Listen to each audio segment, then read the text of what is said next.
Bienvenue sur votre podcast Les Innovateurs, dédié au développement durable et aux nouvelles technologies. Je suis Jérémy Pastouré, votre animateur de ce nouvel épisode, dans lequel je vais vous parler des modules complémentaires de Firefox pour mobile. Comme la plupart d'entre vous, j'utilise mon mobile pour naviguer sur Internet. J'ai fait le choix d'utiliser Firefox au lieu de Google Chrome pour différentes raisons éthiques. Et surtout, je sais que Firefox est attaché à la notion de vie privée. Et pour moi, ils ne font pas n'importe quoi avec nos données personnelles. Cela fait bien longtemps que j'utilise Firefox, que ce soit sur la version PC ou sur la version mobile. Mais il y avait quelque chose qui me manquait beaucoup sur la version mobile, c'est les modules complémentaires, ou les extensions si vous préférez. À chaque fois que j'installe Firefox sur un ordinateur, j'ajoute obligatoirement l'extension AdBlock. Celle-ci me permet de bloquer toutes les publicités qu'on peut avoir sur Internet, que ce soit des pop-up ou même des publicités dans des vidéos.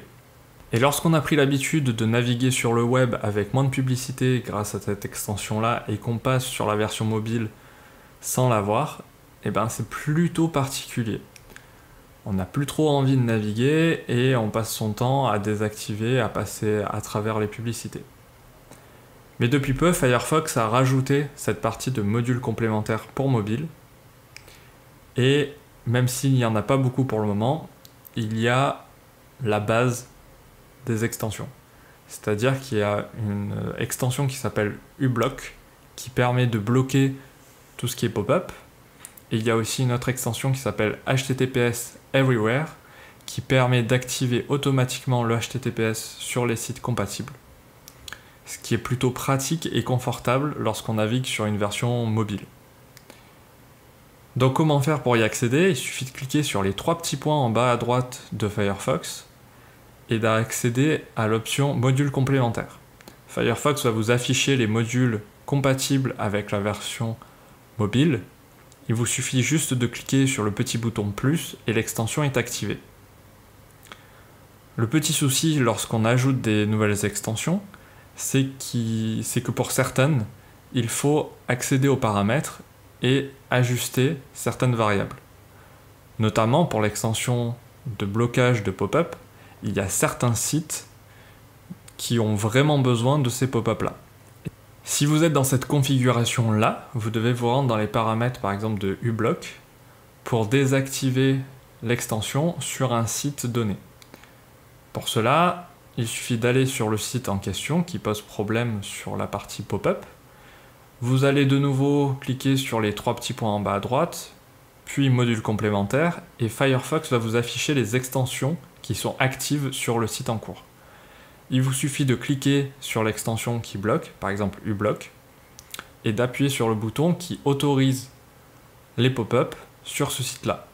D'autres termes, d'ajouter une exception précise sur ce site-là. Et pour tous les autres, vous laissez uBlock activé.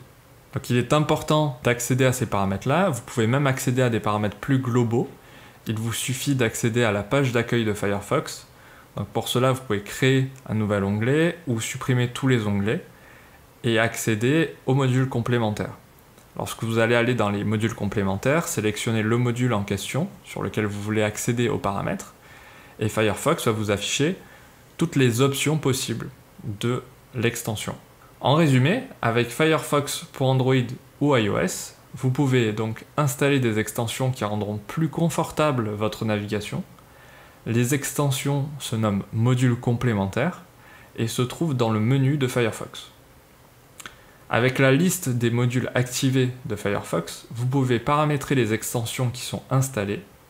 Vous pouvez par exemple ajouter des exceptions et même activer l'extension dans le cadre d'une navigation privée.